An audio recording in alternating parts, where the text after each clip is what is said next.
You've got to believe in your abilities. You've got to believe in your service, your company, your ideas, unquestionably. You've got to have faith, and that faith gives you patience. That is not going to happen as quickly as you want it to happen. A lot of things are going to happen that will catch you off guard.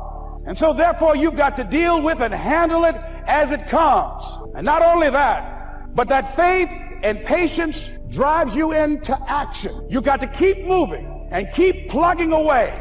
In the Far East, they have something that's called the Chinese bamboo tree. The Chinese bamboo tree takes 5 years to grow. And when they go through a process of growing it, they have to water and fertilize the ground where it is every day. And it doesn't break through the ground until the 5th year, okay? But once it breaks through the ground, within 5 weeks, it grows 90 feet tall. Now the question is, does it grow 90 feet tall in 5 weeks or 5 years? The answer is obvious. It grows 90 feet tall in 5 years, because at any time that person stopped watering and nurturing and fertilizing that dream, that bamboo tree would have died in the ground. And I can see people coming out talking to a guy out there watering and fertilizing the ground that's not showing anything. Hey, what you doing? Been out here a long time, man. And the conversation in the neighborhood is, you growing a Chinese bamboo tree, is that right? Yeah, that's right. Well, even Ray Charles and Stevie Wonder can see ain't nothing showing. You know that's how people gonna do you? So how long you been working on this? How long have you been working on your dreams? And you have nothing to show. This is all you got to show? People gonna do that to you. And some people, ladies and gentlemen, they stop. Because they don't see instant results. It doesn't happen quickly. They stop. Oh, no. You got to keep on watering your dream. And when it began to happen, they stopped laughing. They said, look, whoa, look here. Look how, hey, man, you know, I know you could do it. Look here, you got a job here?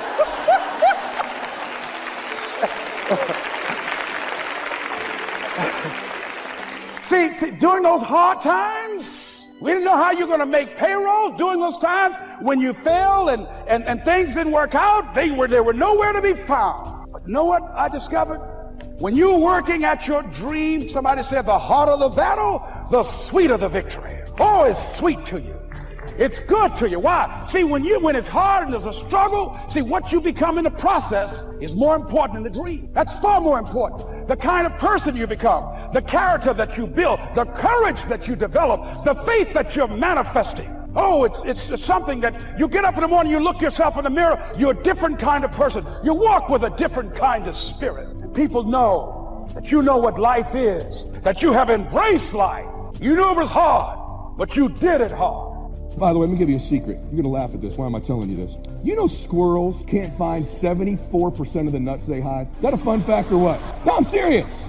These little fools, they can't find 74%. They did a study on it. Is that crazy? Look it up. Well, I'll prove it to you. Check this out. Look at it. I read interesting things. Go to Elmo. This is a breakthrough. This is like a breaking news. This should be on CNN tonight. Now it can be told. All about squirrels and nuts. That's what I read when I'm at home. Now it can be told. And let me tell you, scientists have long thought that gray squirrels, which are far more common to the eastern seaboard than their red cousins, can not only remember where they dug their holes, but also smell the nuts they've buried. But they must not be too good at either skill, since studies show they fail to recover 74% of the nuts they bury. Right there. Why does that matter? Because you've been burying your dreams all your damn life. And guess what? You keep thinking you're waiting for the right time. When winter comes, you go find your little acorns, right? You think you're going to find them? Let me tell you something. You keep burying those dreams, the longer you wait, the harder they are to find. It's time you dig those things out right now and find them and put them right in front of you again and go chase them. Say you're with me on that.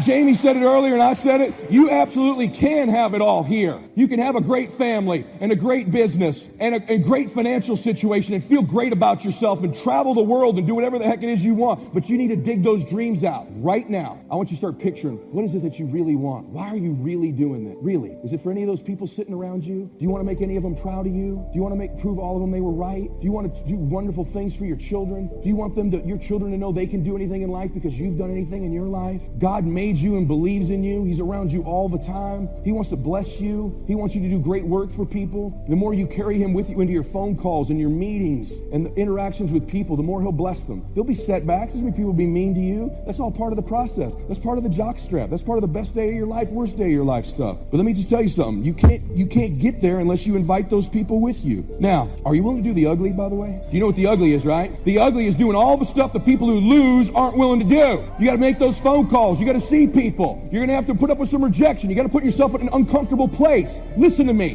Do it. Put yourself in an uncomfortable place. Don't negotiate it. Don't try to navigate it in your head. Negotiation, you will lose. Okay? Unrealistic people rule the world. Quit trying to be so daggum realistic. Okay? Remember this. Weird, rich, normal, poor. Can you remember that? Say yes. Get a little goofy. Look at Cardone. He's a complete whack job, just so you know. You got to get a little road dog in you. People are looking for leaders. People are looking for you. They don't know it yet, but they're looking for someone who will love them. Introduce them into people that can change their life. Believe in them. Care about them. Tell them the truth. This company stands for something good. We do what's right for families. You should be proud of it. We do great work every day out there, changing lives across the kitchen table, conversations at a Starbucks, a meeting at a convention, a conversation across someone's kitchen table that changes lives every single time. It changes lives. Maybe you heard the story about the evangelist here in Texas way back in the horse and buggy days. Used to put up his tent in, these various Texas towns and hold tent revivals. And he put up his tent, one of these towns, expected a big crowd to come and hear him preach. And he got there first night of the tent revival, and he walked inside the tent. It was empty. And he thought, something must be wrong. He waited till 8 o'clock. Nobody showed up. He waited till 8:15. Not a soul. Finally, 8:30. One lone cowboy wandered up on his horse, tied his horse up outside, came in, sat down on the front bench, big empty tent. So the preacher thought, well, at least I better go down and talk to the cowboy. So he goes down and talks to the cowboy, and he says, Cowboy, I don't know what to tell you. He said, I'm the preacher, and this tent was supposed to be full of people. And he said, something's gone wrong. I really don't know what to do. I'm embarrassed. And he said, I don't know what to do. And the cowboy said, well, I'm not a preacher. I'm just a cowboy, so I can't tell you what to do. But he said, I know this, if I went out to feed my cattle and only one showed up, I'd at least feed it. So the preacher said, hey, the cowboy is right. If you've got a message to share, if there's one person or 1,000, don't let your ego get in the way. You should do the best you can. So he got kind of inspired by this conversation with the cowboy, jumped up on the platform, started preaching as if the tent was full of people. And he was so inspired, he just kept going, went for an hour and 15 minutes, hour and a half. Finally, wound down and quit. Come down off the platform, talked to the cowboy again, said, well, cowboy, what did you think of my sermon? The cowboy said, well, I'm not a preacher, so I can't really tell. I'm just a cowboy. But he said, I know this. If I went out to feed my cattle and only one showed up, I'd feed it, but I wouldn't dump the whole load on it.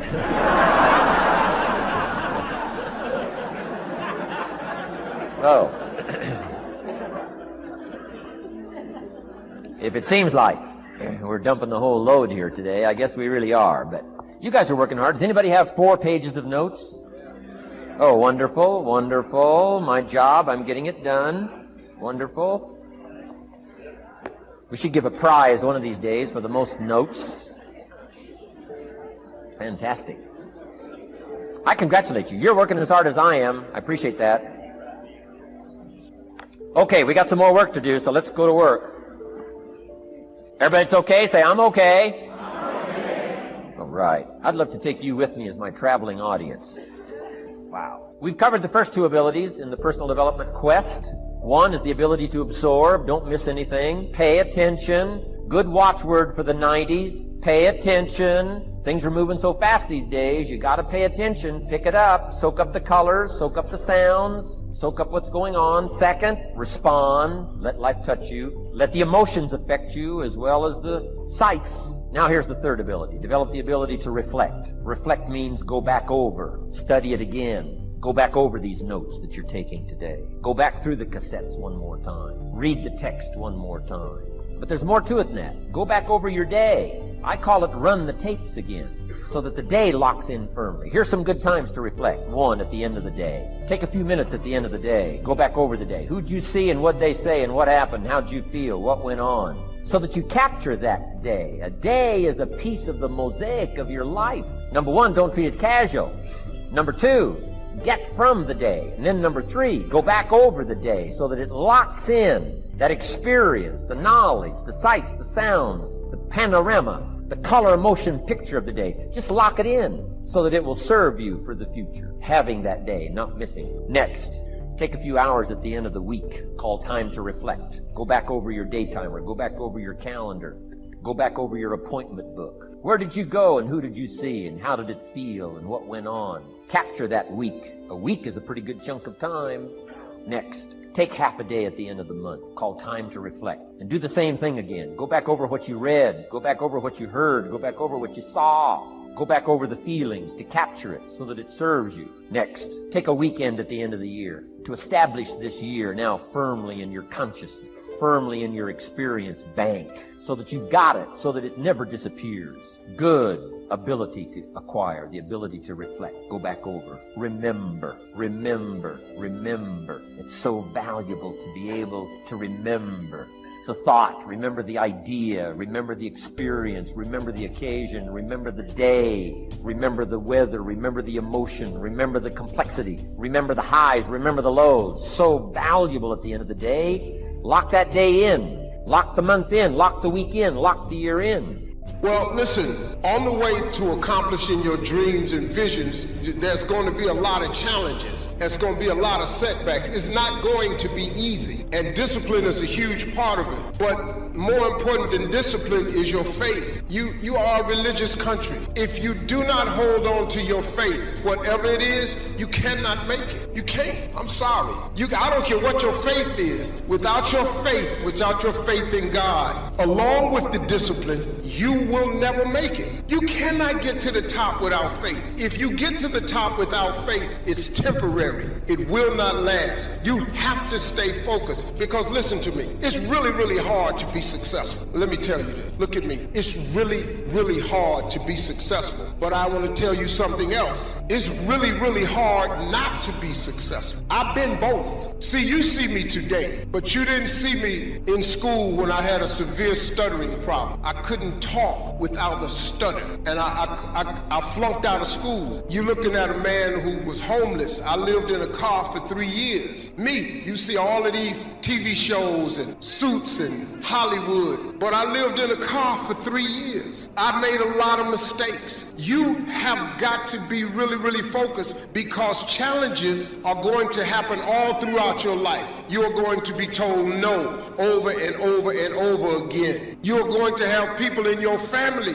who will not believe what you tell them. I'm going to be a TV star. No, you're not. No, you cannot. You cannot be a TV star. No one in this family is a TV star. No one in this neighborhood is a TV star. No one in this school is a TV star. And you stutter. And you black. So what?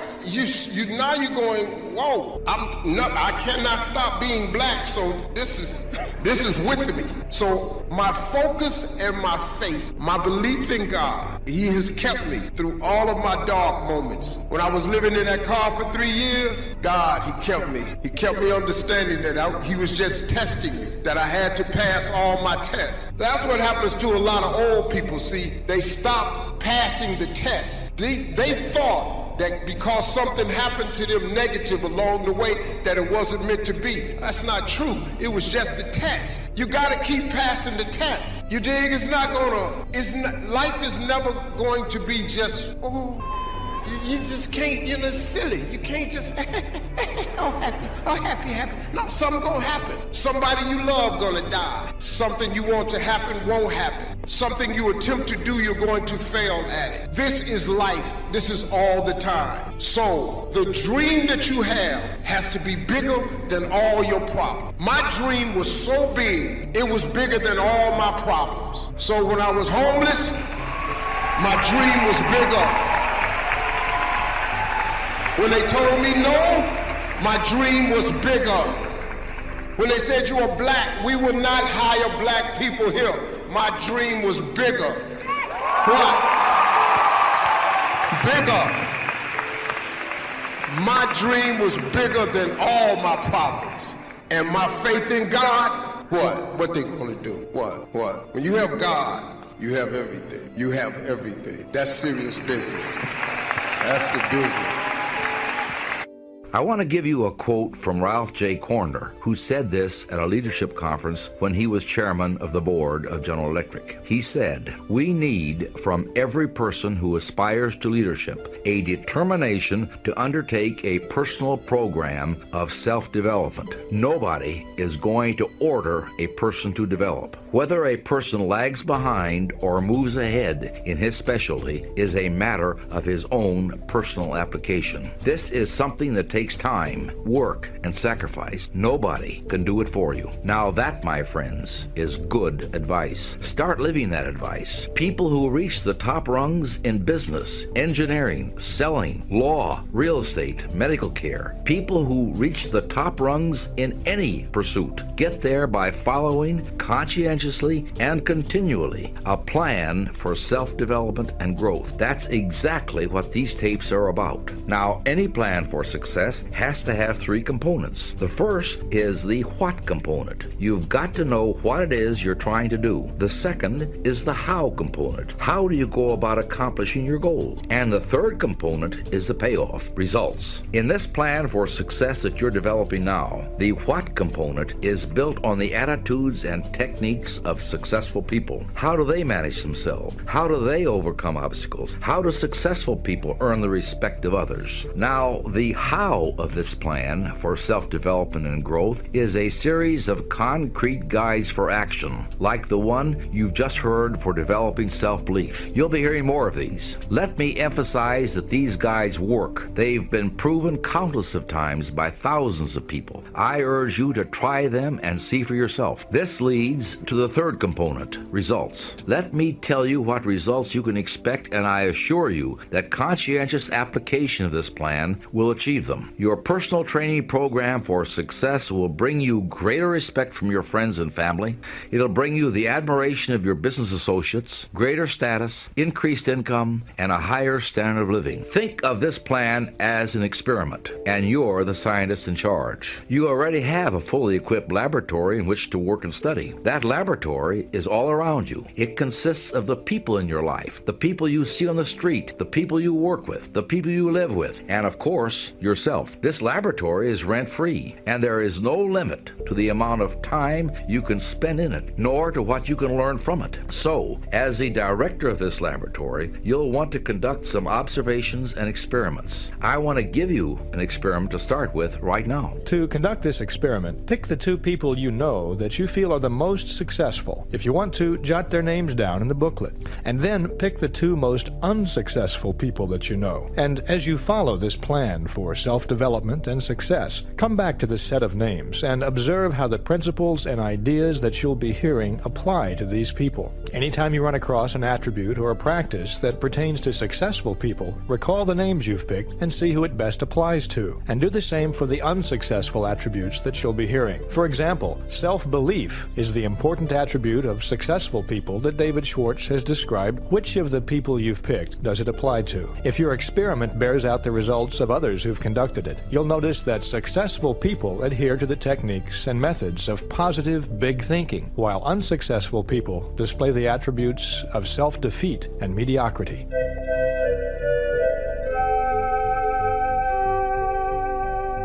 Now, one of the first attributes I think you'll consistently notice among unsuccessful people is a disease that is one of the biggest enemies of success. I call this disease excusitis.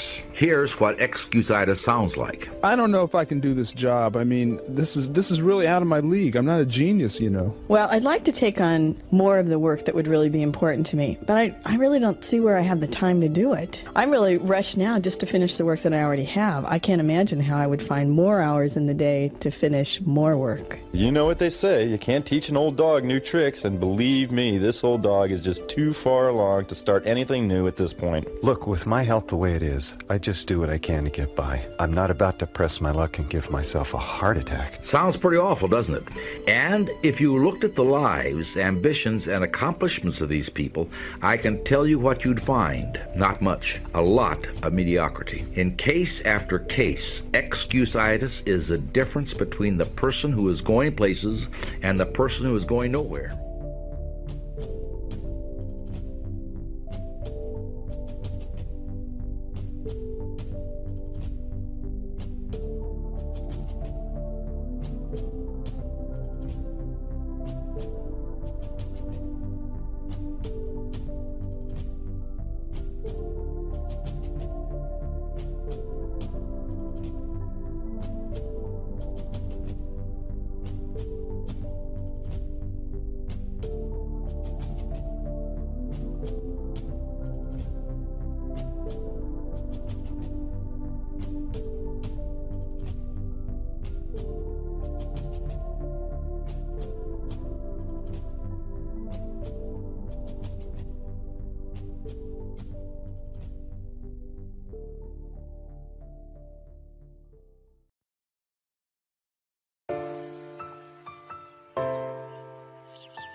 Here's the big challenge of life. You can have more than you've got because you can become more than you are. That's the challenge. And of course, the other side of the coin reads, unless you change how you are, you'll always have what you got. I have found in my experience that income does not far exceed personal development. Now, sometimes income takes a lucky jump, but sure enough, unless you grow out where it is, it'll usually come back where you are. Life has strange ways.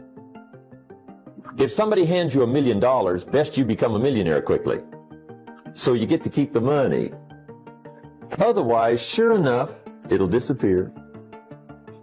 Somebody once said, if you took all the money in the world, divided it up equally among everybody, it would soon all be back in the same pockets. Incredible. Success is something you attract, not something you pursue. Success is looking for a good place to stay. So instead of going after it, you work on yourself. Personal development. See, the major question to ask on the job is not what are you getting? The major question to ask on the job is, what are you becoming?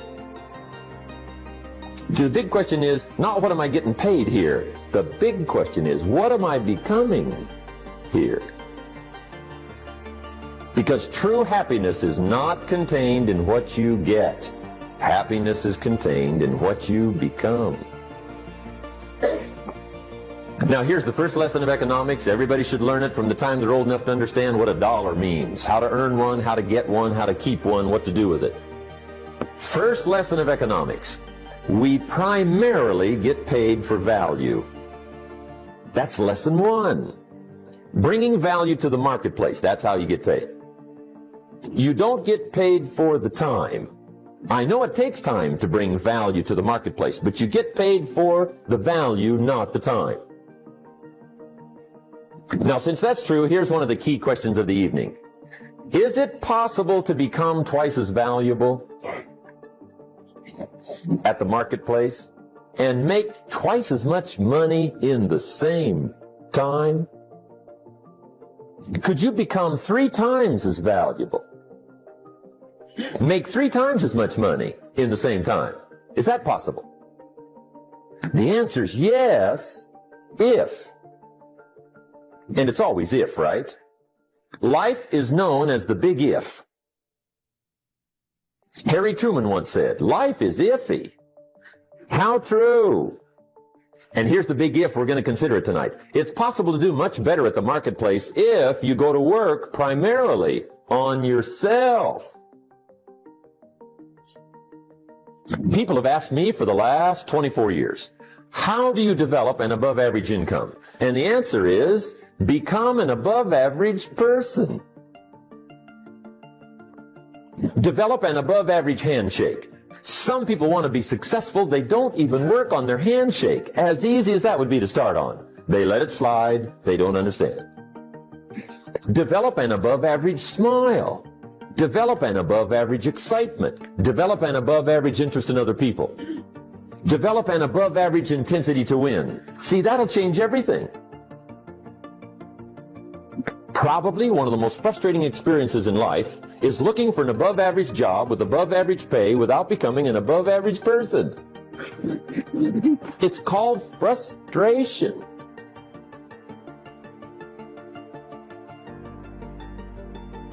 And Mr. Schoaf gave me probably the greatest clue he gave me when I first met him. He said, Jim, if you want to be wealthy and happy the rest of your life, just learn this lesson well. He said, learn to work harder on yourself than you do on your job. For things to change for you, you've got to change. Otherwise, it isn't going to change. And whether I'm talking to high school kids or business executives, my message is always the same. And it goes like this.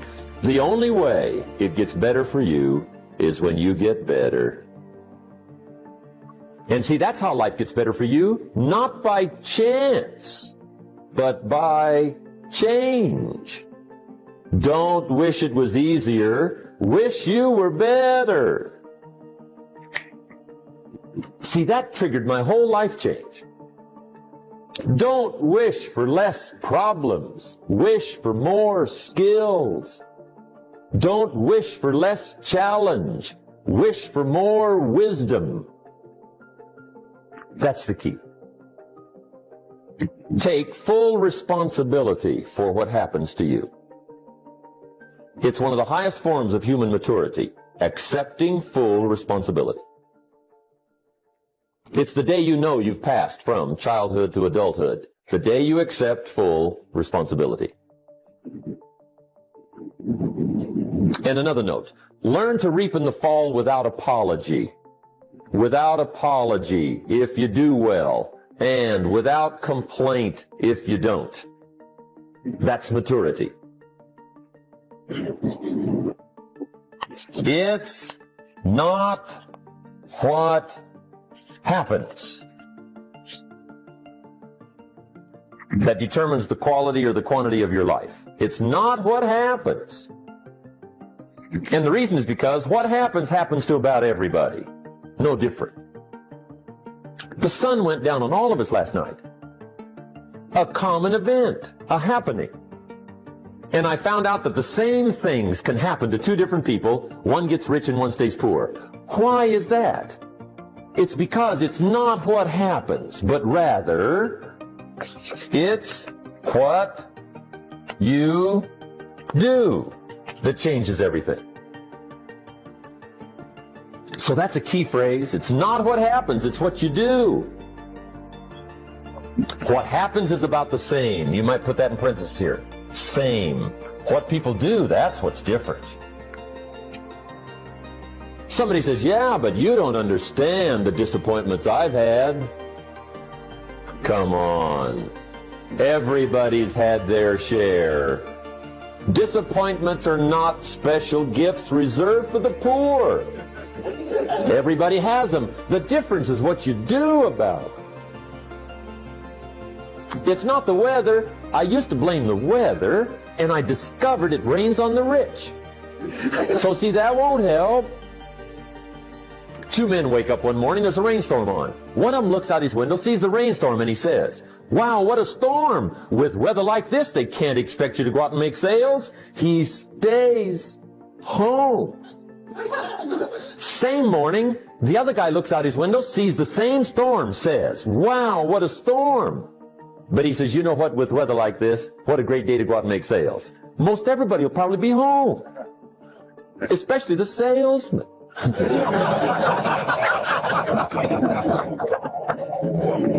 See, that's the difference in how your life works out. It's not what happens, it's what you do. So here's one of the key questions of the evening. Starting tomorrow, what are you going to do that'll make a change in your life's direction? Good question. What are you going to do starting tomorrow that'll make a difference? Now see, if you don't do something starting tomorrow that'll make a difference, guess what?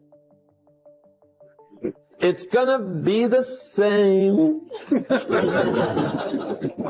And see, that way you can guess what the next 5 years are going to be like. Look at the last 5.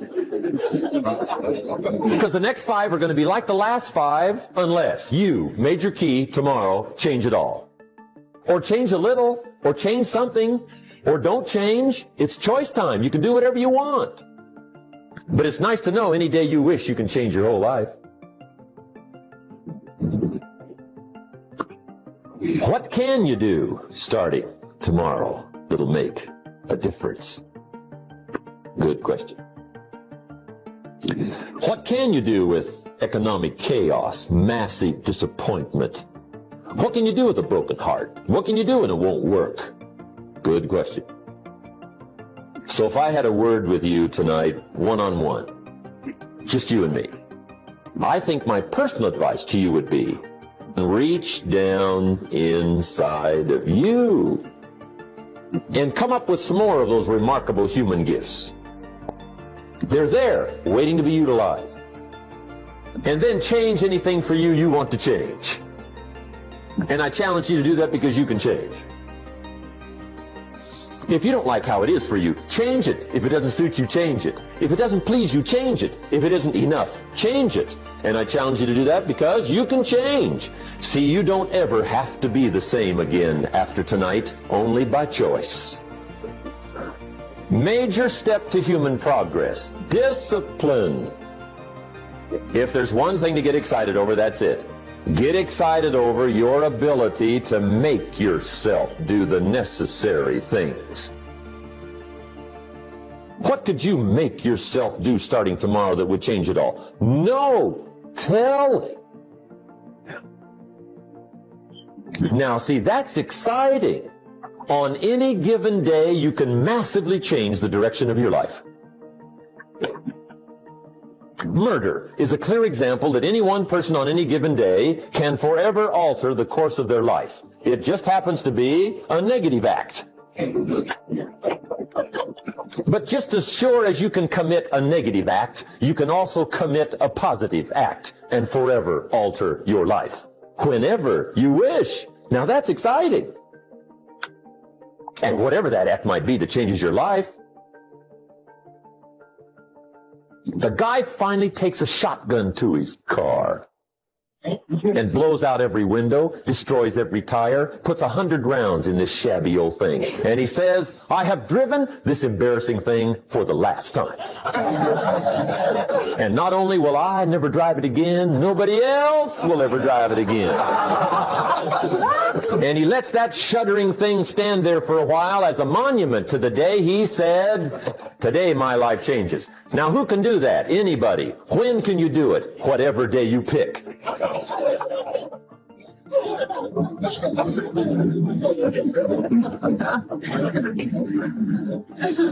Now here's the key to discipline. Start with the little disciplines, get excited over the little disciplines, and get right on those, because those will lead to the big ones. You can't handle the big challenges in life unless you take on the little ones. Make a list of all the things you can do, get right on those. Find out how things work. The first key to doing better is find out. To change your life, really, you need ideas. There isn't anything an idea can't change. And Schultz taught me the major problem is lack of an idea, not a problem. At first I didn't have any money. I said to Mr. Schultz, I don't have any money. He said, that's not a problem. Now see, up until then I always thought it was. Right? I was confused. He said, no, the problem is lack of an idea on how to create money and wealth.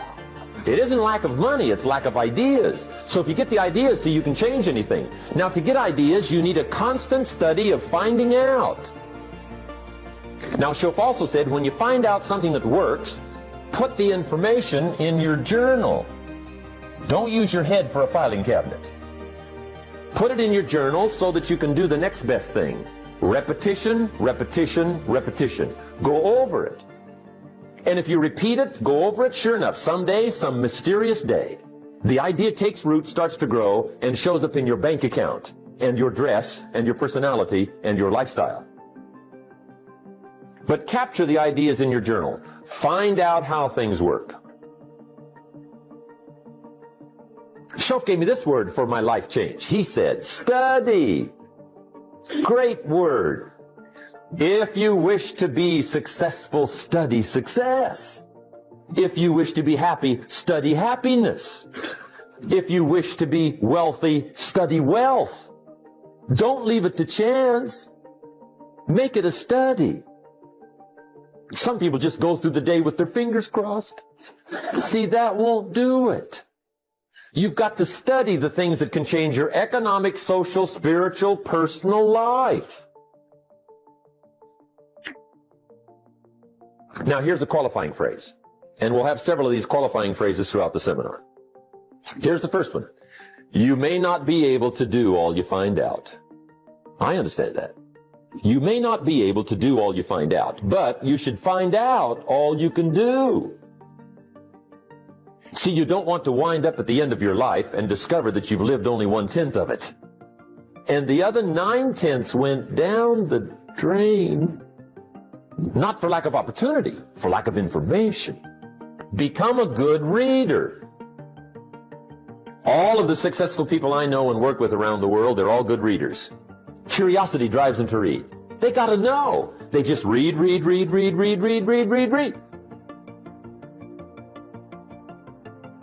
Become a good reader.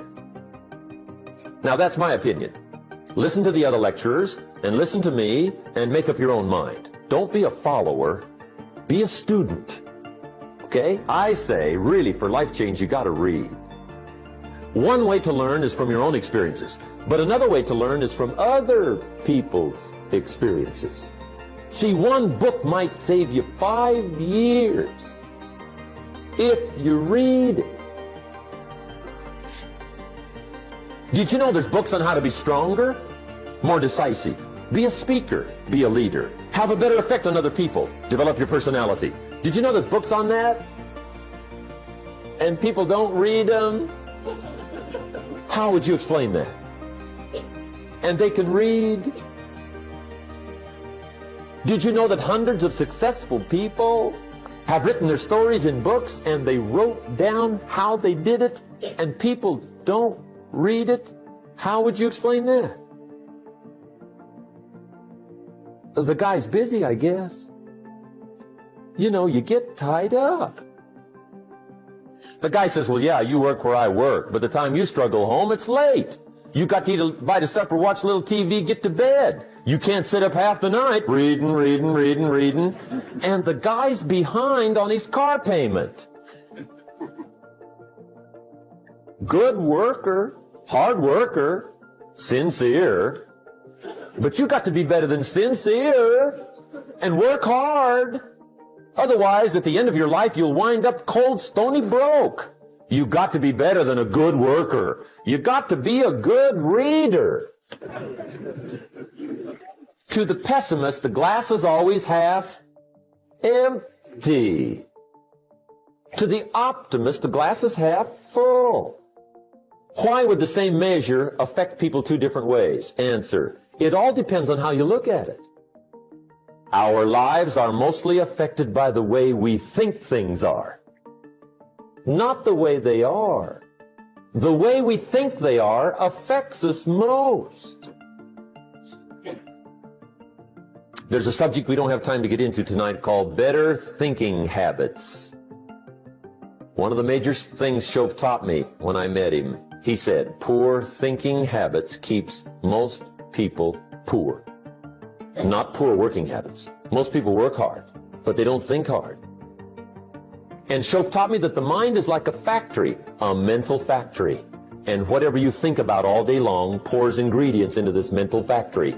And that's what builds the economic, social, financial fabric of your life.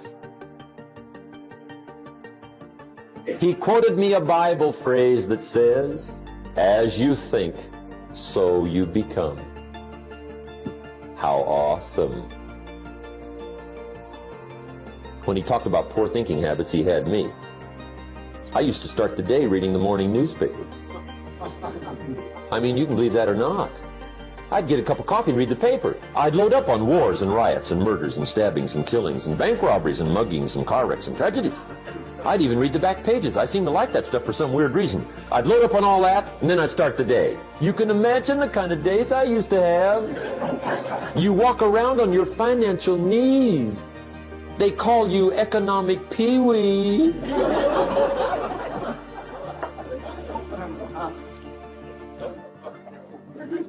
The guy says, I want to be a great leader. Wonderful. The first thing we do is follow him to his house. When we get there, we walk in and check his library. Number one. Somebody says, well, why check his library? The reason is because what a man reads pours massive ingredients into his mental factory, and the fabric of his life is built from those ingredients.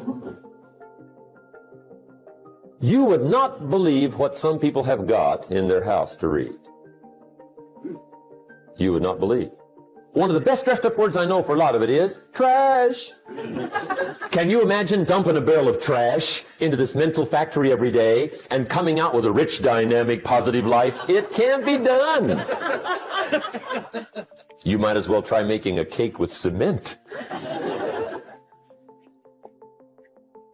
The kids back in Danbury, Connecticut, high school, they're asking me questions one day. I'm talking to the kids. Kids got good questions these days. One of them said to me, Mr. Rohn, how do you build the good life? I said, it's simple. It's not easy, but it's simple. Here's how you build anything. Select the right ingredients, keep out the wrong ingredients, and it starts with thought. Everything starts with thought. So you must be wise and careful what you think about, because that starts everything.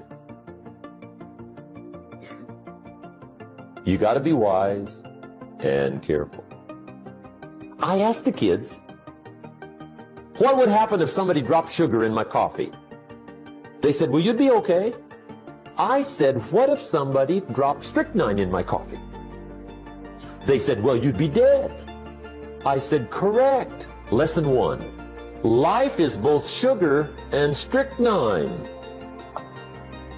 You gotta be careful. I said, what if my worst enemy drops in the sugar? They said, will you be okay? I said, what if my best friend, even by accident, drops in the strychnine? They said, well, you'd be dead. I said, correct. Lesson 2, watch your coffee.